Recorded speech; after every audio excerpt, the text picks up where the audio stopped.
Bismillahirrahmanirrahim. Assalamualaikum warahmatullahi wabarakatuh. Waalaikumsalam warahmatullahi wabarakatuh. Alhamdulillahirabbil alamin. Shalatu wassalamu ala asyrofil anbiya'i wal mursalin wa ala alihi wa sahbihi ajmain, amma ba'd. Asyhadu an la ilaha illallah wa asyhadu anna Muhammadar Rasulullah. Alhamdulillah, pada hari ini kita kedatangan dua narasumber yang hebat berkunjung ke Mu'alaf Center Hagia Sophia. Di sini telah hadir yang pertama ada Gus Bekti, yang kedua ada Dr. Suryadi. Assalamualaikum. Waalaikumsalam warahmatullahi wabarakatuh. Sebelum kita bincang-bincang, saya mau tanya dulu nih kabarnya dari Gus Bekti. Gimana kabarnya, Gus? Kabarnya alhamdulillah masih sehat, masih bisa ketemu di suasana yang katanya ada yang kron-kron itu. Oh. Tapi alhamdulillah ya sehat semua, di sini juga sehat semua ya. Alhamdulillah. Gitulah. Kekebalan tubuhnya kuat. Insya Allah. Insya Allah. Amin, amin, amin. Untuk Dokter Suryadi, gimana kabarnya, dokter? Alhamdulillah sehat. Sehat. Insya Allah selalu sehat. Amin. Semoga kita semua dilindungi oleh Allah Subhanahu wa taala. Amin. Amin, amin ya rabbal alamin. Pada perbincangan kali ini, Gus dan dokter, kita akan bahas tentang wayang itu apakah haram, begitu. Karena banyak berita beredar, ada yang mengatakan haram, terus kemudian oh enggak, ini enggak haram, seperti ini. Nah, ini perlulah patut kita bahas.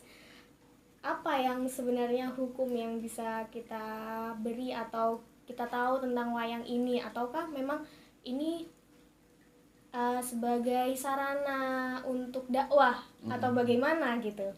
Dari Gus Bekti dulu, dari perspektif kristolog dan budayawan, melihat wayang ini seperti apa, Dok? Gus?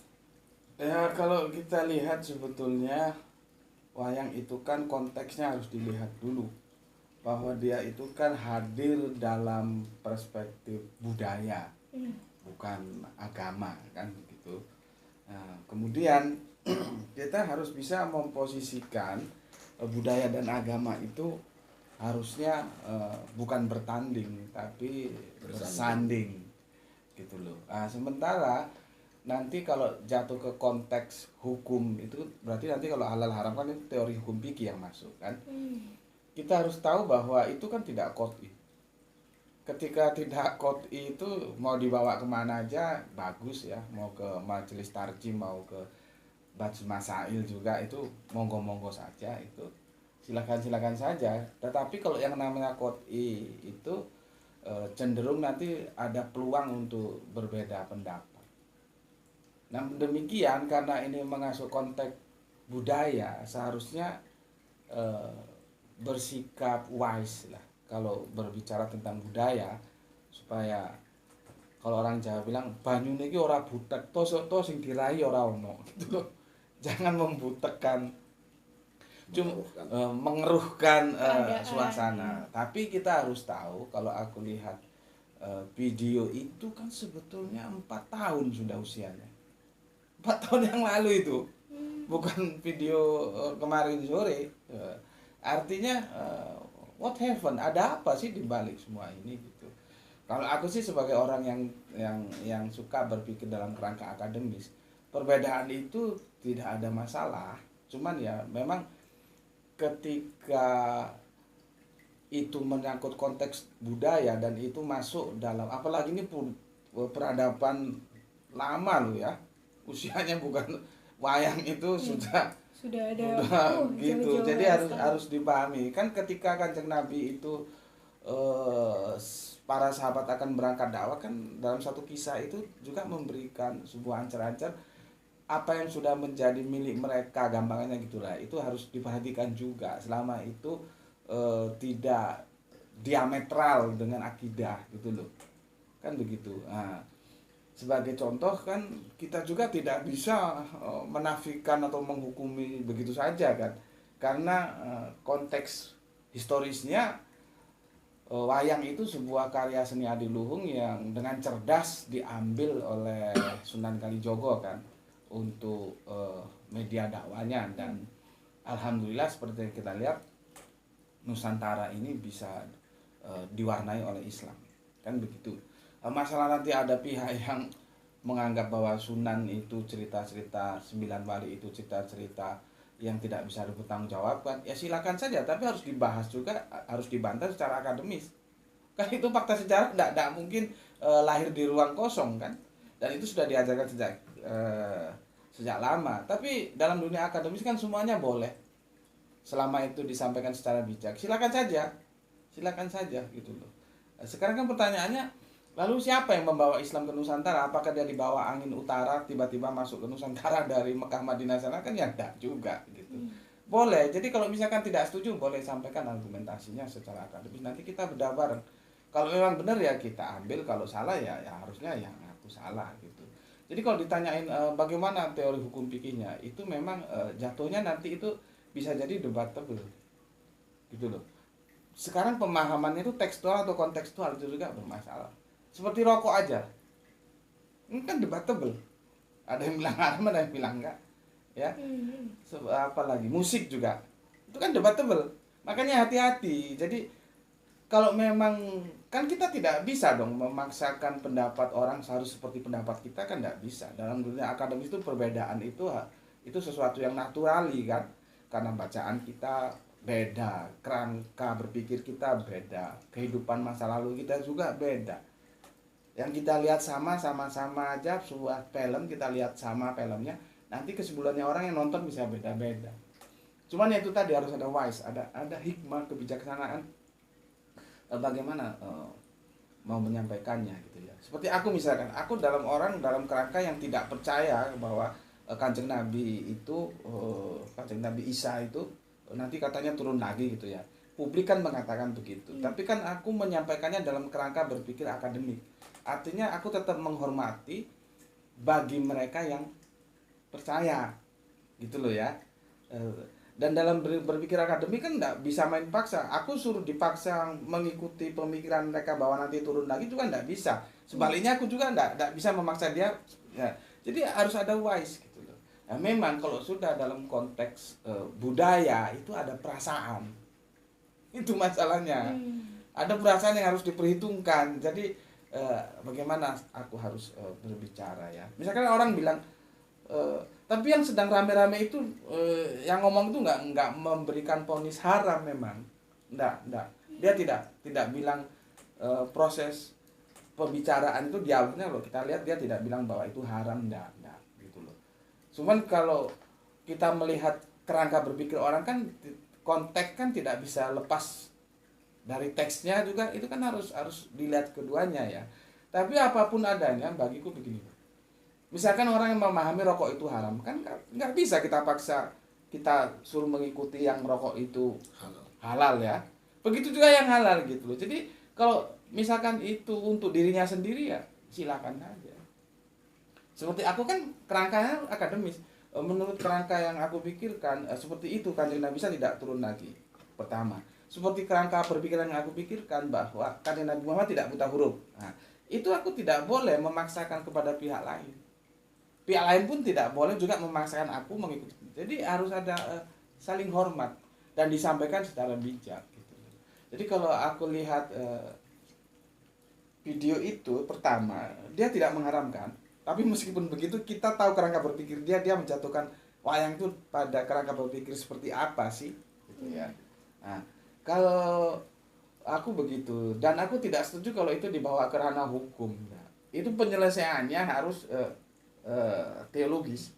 Jadi kalau mau didiskusikan ya nanti seperti majelis tadi seperti Basrul Masail, silakan saja. Nanti hukumnya seperti apa? Tapi akan ribet nanti di situ. Sekarang kita nggak usah ngomong itu, ngomong musik aja lah. Kan kita terpecah. Nah, artinya ketika hal-hal yang seperti itu memang harus ada kebijaksanaan bagaimana kita mengemasnya. Gitu. Cuman kan yang seperti itu tadi, ini kan video 4 tahun lalu, gitu. Terus what happened? Ada apa di balik itu? Gitu aja. Terus diangkat kembali gitu, di akhir-akhir ini gitu. Karena kan kalau aku memposisikan agama dan budaya itu begini loh. Budaya itu silahkan boleh tumbuh dan berkembang selama dia tidak bertentangan dengan agama. Dan aku nggak setuju agama menjadi budaya, nggak setuju. Nanti jadi kalau agama menjadi budaya itu menjadi nggak sakral. Seperti kita sholat, kalau sholat itu sekedar budaya, dia nggak masuk ke dalam sholat aktualitinya di dalam kehidupan. Karena kebiasaan berjilbab juga kan begitu. Kalau jilbab hanya sekedar budaya, berarti dia passion. Tapi kalau dia memahami itu syariah, dia akan menjaga jilbab tidak sebatas menutupi ini saja kan. Gitu loh. Begitu juga kalau budaya itu dijadikan agama, dia pindah kelas juga salah. Orang agama itu produk manusia. Bagaimanapun budaya itu produk manusia, dan agama itu lebih absolut karena dia produk Allah. Jadi sebetulnya kalau kita bisa mendudukkan keduanya, itu enak. Biar agama tetap menjadi agama, jangan juga dijadikan budaya. Biar budaya tetap jadi budaya, jangan dijadikan agama. Keduanya itu bisa bertemu, ya. Baru nanti kita vila hal-hal yang tidak bertentangan, dia biar tumbuh dan berkembang. Gitu. Kalau aku sih melihatnya simple banget gitu ya. Tapi itu tadi, ini ada perasaan.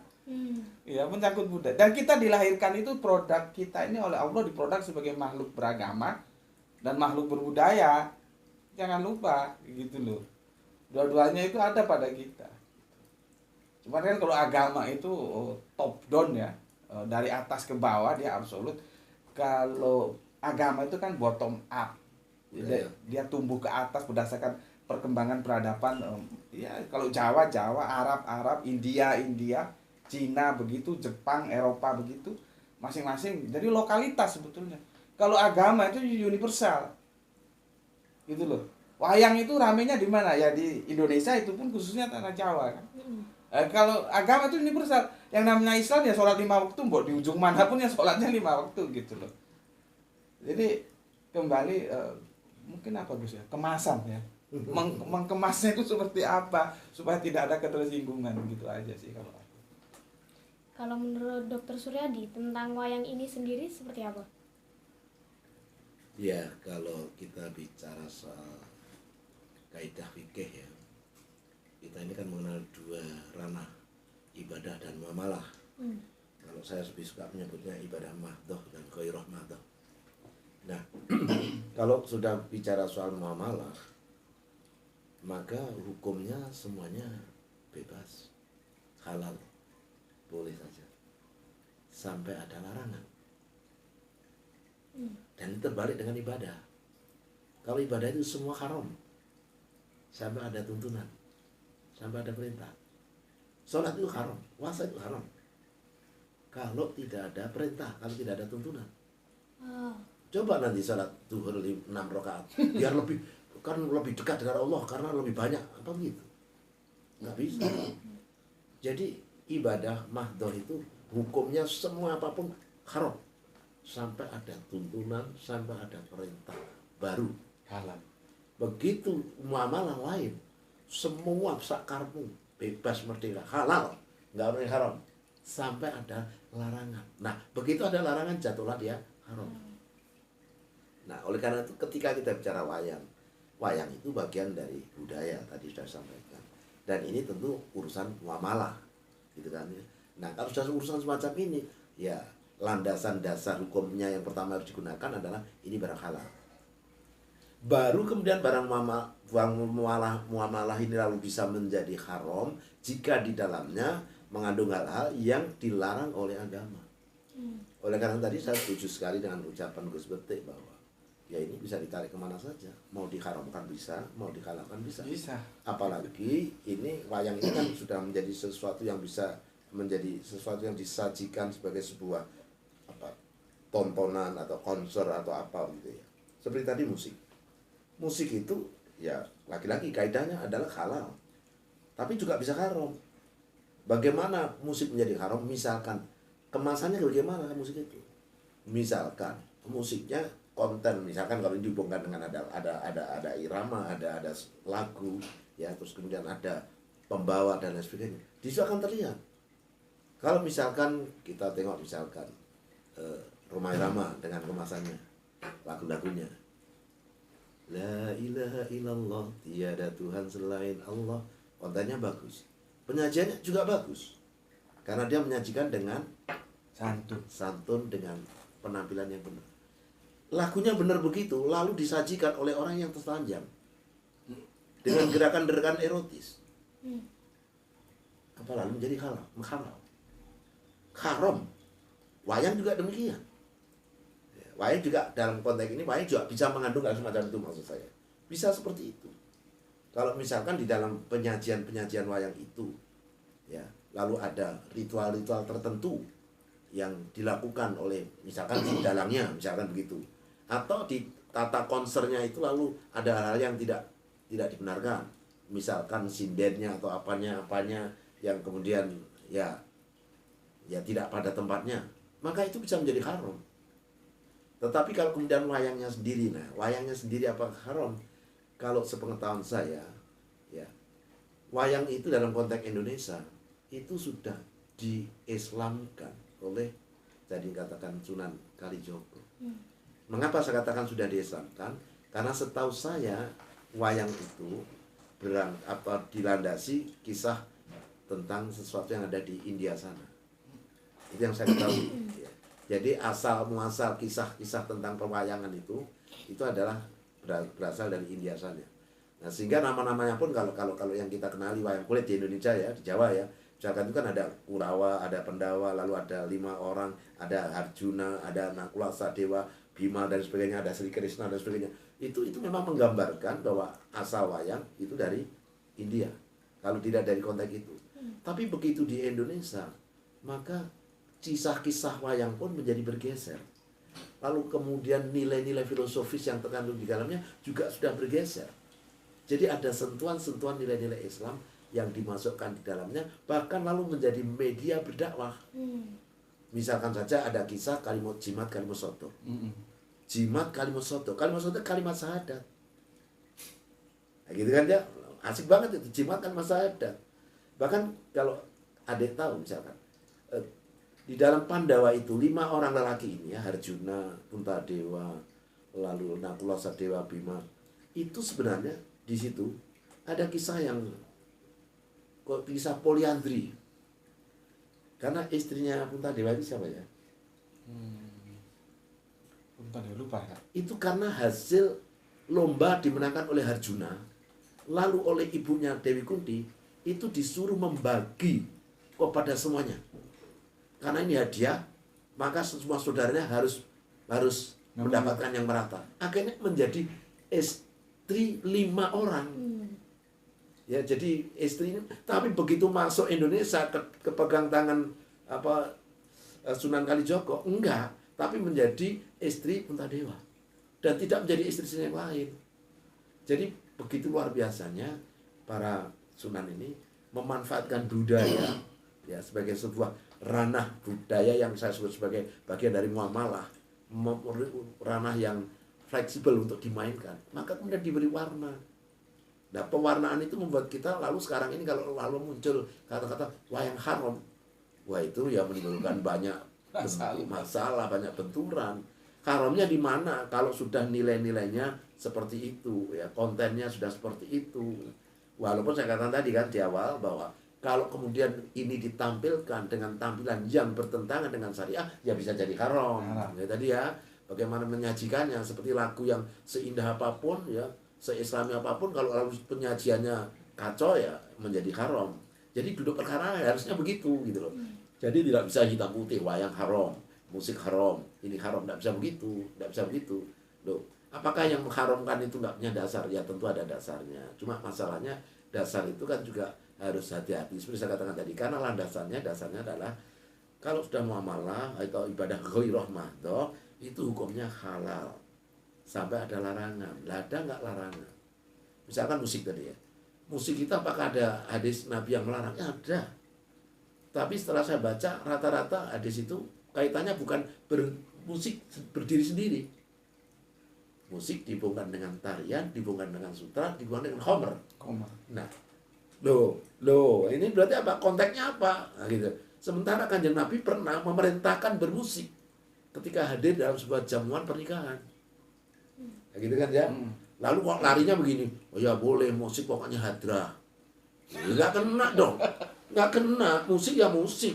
Soal bahwa dengan masyarakat yang berbeda ada alat musiknya gamelan, yang satu alat musiknya hadrah, itu nggak bisa begitu kan, kalau gitu caranya ya konyol banget. Jadi ada yang berpikir begitu ya, musik boleh asalkan hadrat, ya, ngawur itu, gitu loh, ngawur. Yang nggak boleh itu musik ketika tadi ada konteks Homer, konteks sutra. Sutra itu sebetulnya simbol pakaian yang semerawang, sebenarnya begitu kan ya, tapi pakaian tipis yang menimbulkan hal yang nggak diharapkan kan begitu. Tarian lah, tarian juga macam-macam kan, ada tarian perang, udah ada masalah. Kalau kemudian tarian erotis lah di situ. Jadi mestinya ya kita mesti wise lah untuk bersikap, bertindak, melihat dunia yang istilahnya masuk ranah muamalah atau ghairah mahdoh itu harus wise betul. Jangan sampai ibadah ghairah mahdoh dimahdohkan.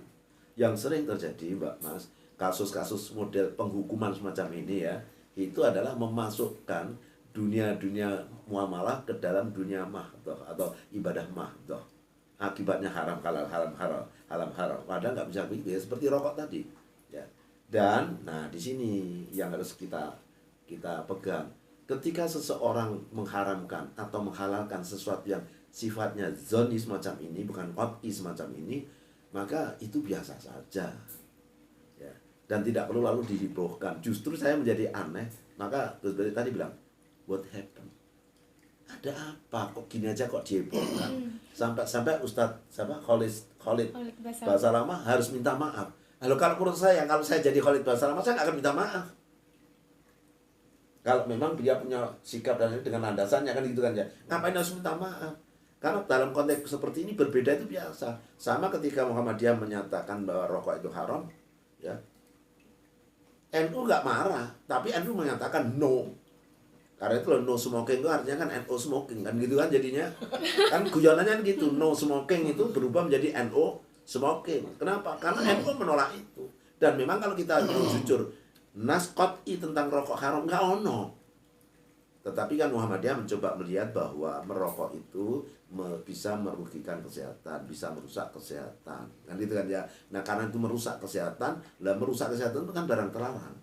Maka rokok menjadi haram kan begitu kan ya. Tapi ini pun seperti saya katakan tadi nggak begitu serta merta diterima oleh semua pihak karena memang apa istilah dalil qat'inya nggak ada. Itu masih masa katakan zoni lah, apalagi kemudian wayang, apalagi dalam konteks Indonesia yang sudah dikemas, diwarnai dengan cara para wali.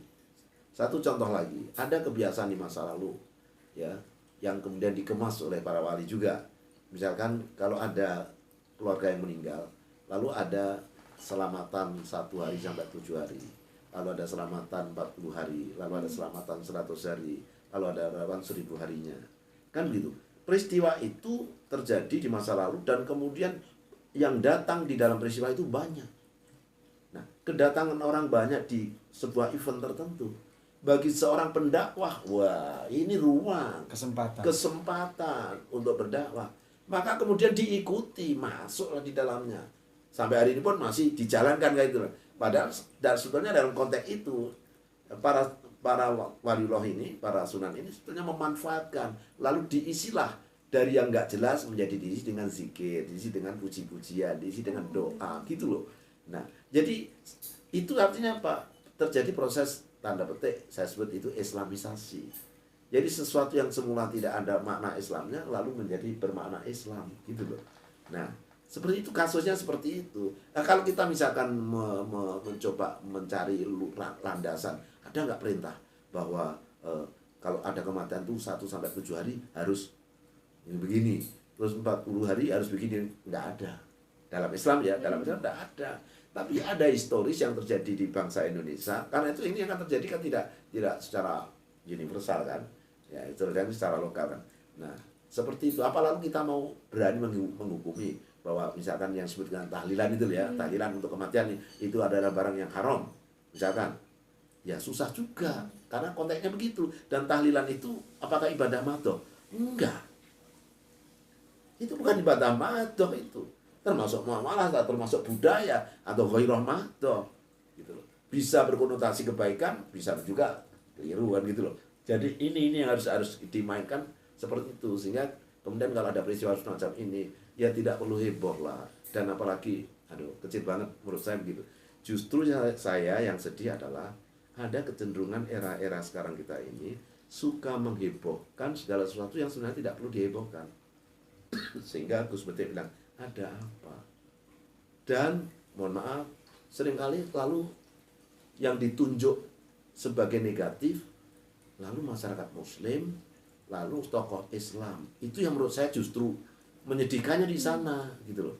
Menyedihkannya kan urusannya itu loh, kenapa harus begitu, arahnya kok jadi begitu, gitu loh. Ini kan sesuatu yang nggak layak sama sekali. Kenapa harus begitu ya? Kemarin kapan tuh kita akan berbincang tentang kasus sesajen gitu kan ya. Nah, terus diperkarakan. Loh kalau sudah tahu duduk perkaranya bahwa yang membuat sesaji itu umat Islam, yang nendang umat Islam, seperti yang saya katakan, ya nggak perlu dipermasalahkan. Yang perlu adalah diduduk perkarakan. Dan siapa yang perlu menduduk perkarakan? MUI kan gitu kan ya. Nah, mereka yang sudah terlanjur melaporkan, ya harus cabut laporannya. Nggak boleh diproses lebih jauh. Kenapa? Loh, ini nggak ada masalah. Loh, kalau ada masalah, akhirnya menjadi masalah. Bisa katakan bahwa bagi yang menendang sesajen itu kan dikatakan sebagai bentuk amar ma'ruf nahi munkar, dan itu perintah agama gitu kan ya, ma'ruf mungkaron dan gitu kan ya. Nah, oleh karena itu kan kemudian dia mengatakan, saya kan menjalankan perintah agama, kok kemudian saya dilaporkan dan ditangkap, kan jadi masalah. Melanggar Undang-Undang Dasar 45 atau pasal 29 misalkan begitu kan ya. Nah, oleh karena itu mestinya jangan sembarang hal diperkarakan, apalagi perkarakan hukum, dan jangan segala hal yang diperkarakan hukum lalu diterima sebagai perkara hukum. Jangan dilarikan ke sana. Kalau sudah semacam ini, mohon maaf, yang namanya manusia itu tidak akan pernah seragam. Karena manusia itu punya, seperti dikatakan tadi, punya pikiran yang beragam, punya latar belakang yang beragam, punya referensi yang beragam. Memang ada kesamaan, tapi juga ada perbedaan. Lah kalau semua hal harus sama, impossible. Tidak akan pernah mungkin, gitu ya. Karena itu walaupun ini dikatakan dhaif ya, saya tetap menyatakan menerima bahwa perbedaan umatku adalah rahmat. Ya. Perbedaan di antara umatku rahmat, itu kan hadis yang banyak orang mengatakan dhaif. Buat saya secara substantif, hadis ini adalah de facto atau realitas, sesuatu yang natural. Jadi tidak mungkin menyalahkan, karena perbedaan tidak bisa dihindari. Tapi kalau kita bicara perbedaan, jangan berarti lalu setiap hal pada diri kita lalu berbeda. Saya dengan Gus Betik banyak kesamaan, tapi juga punya perbedaan-perbedaan gitu. Jadi itu yang sangat natural. Oleh karena saya justru merasa era sekarang ini ada sesuatu yang agak aneh. Masyarakat kita kok suka yang enggak. Yang membawa hukum lalu kemudian bahkan lalu dibawa kepada ranah, yang mengerikan lah. Ya kemarin kan kasus sesajen, lalu ada respon kan juga, sehingga di Malang digelar apa itu? Sajen apa? Sejuta sajen. Apa itu? Ya? 1000 sajen.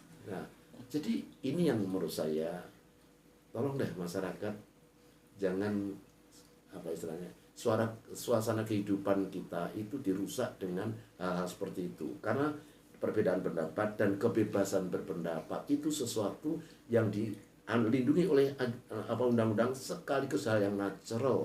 Jangan mimpi hidup ini semuanya serba sama. Apalagi pada hal-hal yang muamalah, pada hal-hal yang tidak substantif prinsip. Kalau sesuatu memang menyangkut prinsip, ya memang harus diduduk perkarakan. Tidak bisa kita lalu perbedaan rahmat lalu kita terima, tidak bisa. Kalau misalkan ada orang mengatakan saya nabi, misalkan begitu ya, Gus Betik ya, karena semakin terkenal gitu kan ya, sebagai YouTuber lalu kemudian klaim dirinya nabi.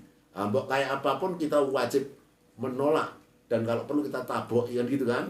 Gitu. Jadi itu sudah masuk ranah yang memang tidak bisa ada toleransi perbedaan gitu loh. Jadi jangan berarti bahwa orang toleran itu semua hal ditolerankan. Ya. Tidak bisa begitu.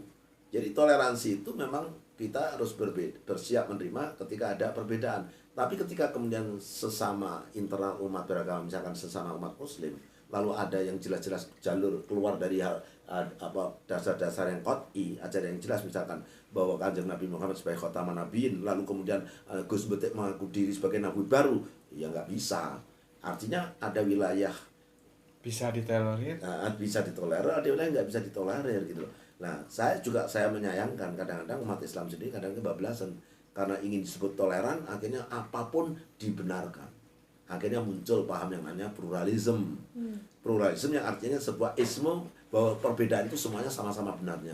Ya nggak bisa toh Mbak. Ada orang bilang Suryati itu lahir hari Selasa, yang satu bilang hari Jumat, oh dua-duanya benar.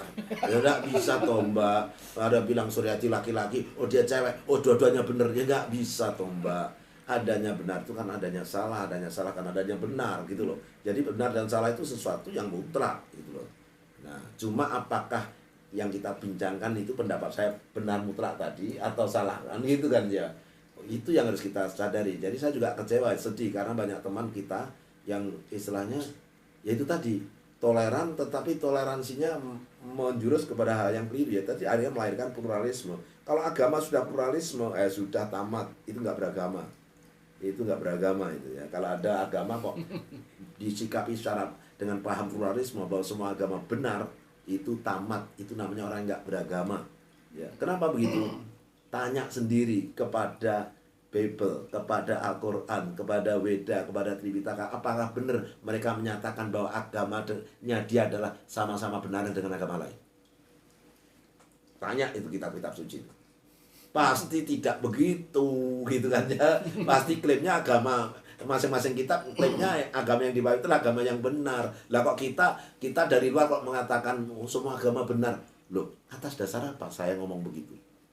Ya, kan gitu. Atas dasar apa Suryati mengatakan bahwa semua agama benar? Sedangkan Al-Quran tidak mengatakan gitu, Bible tidak mengatakan begitu, Weda tidak mengatakan itu. Lah, itu kan ngawur. Memangnya beragama menurut pendapat. Nah, itu yang saya mau sebut. Jadi kadang-kadang kita toleran itu lalu salah ruang, salah tempat, penerapan. Itu yang saya sayangkan. Toleransi itu sebuah realitas yang wajib kita terima. Tidak mungkin kita. Kenapa? Ada perbedaan. Nah, kalau kita nggak bisa toleran, nah teman-teman terus, konflik terus, maka toleransi itu ada. Nah, tapi lah toleransi itu lihat kalau misalkan dalam konteks agama, lalu internal umat beragama, itu ada batasan-batasannya. Jadi kalau Gus Butik mengaku saya seorang muslim dan saya nabi baru, ya habis, tamat, gitu loh. Maksud saya itu begitu, gitu loh. Ya, tapi kalau kemudian ada agama lain, lalu punya katakan keyakinan yang berbeda, ya ini lakum dinukum waliyadinnya main, bagimu ya sudah itu urusan kamu, bagimu ini urusanku gitu loh. Jadi kita harus bisa membedakan ya internal umat beragama dan antar umat beragama itu sendiri ada istilahnya rambu-rambunya lah, sehingga dengan itu kita jadi enak gitu. Maka kemarin ketika bicara sesaji itu saya bilang kalau yang melakukan sesajen itu umat Hindu lalu kemudian ditendang oleh umat Islam, maka itu dituntut hukum sah karena itu pelecehan penistaan agama. Gitu, itu pelecehan agama. Tapi kalau yang melakukan umat Islam, yang nendang umat Islam, nah di sini ada masalah. Masalah apa?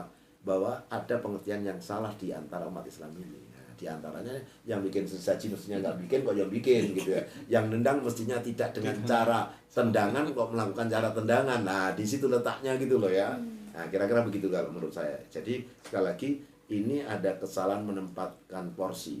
Mestinya masuk ghairah mahdoh atau muamalah yang kita sebut sering dengan ucapan dalam budaya tadi dimasukkan ke dalam sesuatu yang bernuansa ibadah mahdoh, sehingga lalu munculnya ya, haram halal semua hal lalu haram halal padahal tidak harus begitu. Saya kira itu. Jadi sebenarnya kan wayang hadir itu ketika pada zaman dahulu kepada Sunan Kalijaga ini melihat kondisi masyarakat masih bernuansa sangat-sangat kejawen sekali. Kemudian gimana caranya untuk memberikan dakwah kepada mereka dengan paham seperti yang mereka lakukan seperti biasanya, kemudian diaplikasikan dengan keislaman. Gitu ya, kan? Kalau itu mengambil teks dalam bahasa Al-Quran itu namanya bilisani kaumi. Jadi kalau kita berbicara dengan orang Madura, kita harus tahu budaya orang Madura itu kayak apa, bahasa Madura itu kayak apa, ya karakternya kayak apa, ini kayak apa, lalu saya menyesuaikan diri dengan keadaan itu. Itulah yang disebut dengan bilisani kaumi. Kalau nggak begitu ya mental, masih benturan gitu loh. Ini sebetulnya dan para waliullah itu luar biasa canggihnya, cerdasnya. Dan yang hebat lagi bukan hanya bilisani kauminya, tapi bagaimana bisa mengubah sesuatu yang sebenarnya itu bertentangan lalu bisa menjadi islami. Yang saya katakan tadi proses mengislamkannya itu luar biasa. Itu cerdas banget itu. Kalau nggak cerdas banget nggak bisa begitu. Sehingga akhirnya ya mereka berhasil katakanlah mendakwahkan Islam kepada masyarakat Indonesia saat itu. Baik, alhamdulillah, semoga apa yang kita bahas tentang wayang ini, wayang itu apakah haram atau halal itu tidak sesimpel itu kita bahas itu ya, harus iya, karena memang wayang ini adalah muamalah, ranah muamalah, bukan ranah ibadah, begitu ya. Ya.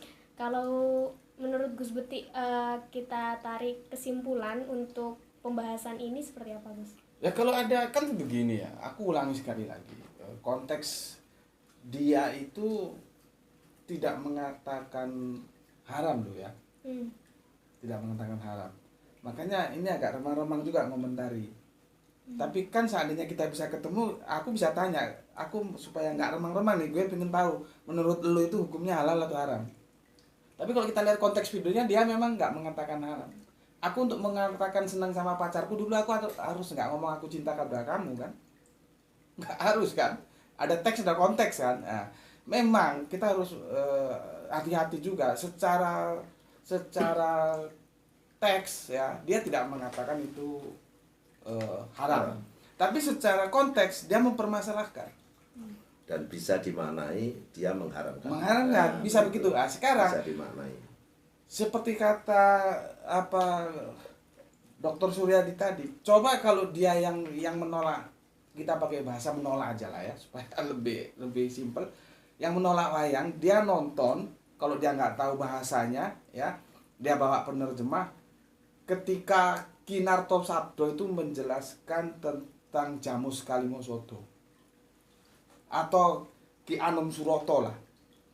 Kalau Kinarto Sabdo lebih tuaan sana kan, Semarang dia.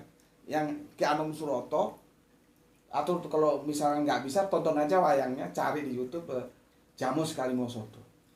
Itu waduh, spektakuler sekali itu Jamus Kalimosodo itu. Aku yang terpesona itu ketika Werkudara masuk ke dalam laut kan, terus diikuti, terus ayo kamu masuk ke telingaku. Apakah aku bisa masuk ke telingamu? Jangankan kamu, dunia aja bisa masuk ke telingaku. Itu tasawuf tingkat tinggi itu. Jadi makanya aku bilang tadi, tidak sesederhana itu gitu loh. Lihat, jadi gini loh ya. Pertama seperti kata Dr. Suryadi, wayang kita beda dengan wayang India. Gampangnya saja, India nggak punya Ponokawan. Ya. Pak Petro, Semar Gareng, Petro, Bagong, itu ndak ada di sana. Itu loh. Sekarang ndak mungkin lah seorang Sunan dia mau mendakwahkan Islam dengan menggunakan tools ya, yang itu bertentangan dengan Islam. Itu logika itu masuk nggak? Ndak mungkin kan. Jadi yang namanya tools itu tergantung penggunaannya. Wayang itu kan hanya sekedar tools, instrumen, alat kan. Dulu Sunan tuh cerdas, dia berpikir, wah ini kok seperti tadi kata Gus, ada orang 10 hari, 40 hari itu sisa-sisa masa lalu kan. Wah ini orangnya ngumpul. Yang namanya dakwah itu pasti berbicara tentang publik. Ini ngumpul, artinya dimanfaatkan ke pengumpulannya itu. Jamaahnya itu. Dulu seni kita harusnya lihatnya itu nggak kekinian. Keduluan. Wayang itu termasuk yang populer. Mass culture itu. Mass culture artinya ketika kita dakwah di situ yang nonton banyak gitu loh. Iya kan? Jadi kembali tadi, lihat dulu, jangan sembarangan. Karena nanti bisa jadi masalah. Seperti misalkan aku punya pedang, ya tergantung. Kalau untuk motong leher orang ya salah, tapi kalau untuk motong kambing kan enggak gitu loh. Jadi wayang itu hanya sebagai alat saja gitu. Dan itu dimanfaatkan secara cerdas oleh Sunan Kalijogo untuk berdakwah. Itu aja. Terus masalahnya di mana? Gitu. Tapi seperti tadi, kalau aku berpikir ke rangka akademis, kalau dia punya pemahaman bahwa itu hukumnya A atau B, ya itu hak dia, terserah saja. Cuman aku juga nggak setuju kalau itu terus dibawa ke ranah hukum. Aku kalau memang mau diselesaikan, dan juga seharusnya nggak tahu ya, dia seharusnya tidak minta maaf kalau dia punya argumentasi kuat. Ajukan saja argumentasinya apa, berani diuji secara publik. Nanti kita panggilkan para fuqaha itu pakar fikih. Ini sudah diurusan gimana gitu. Karena orang itu ya dihukum itu nggak merubah mindset loh, nggak merubah.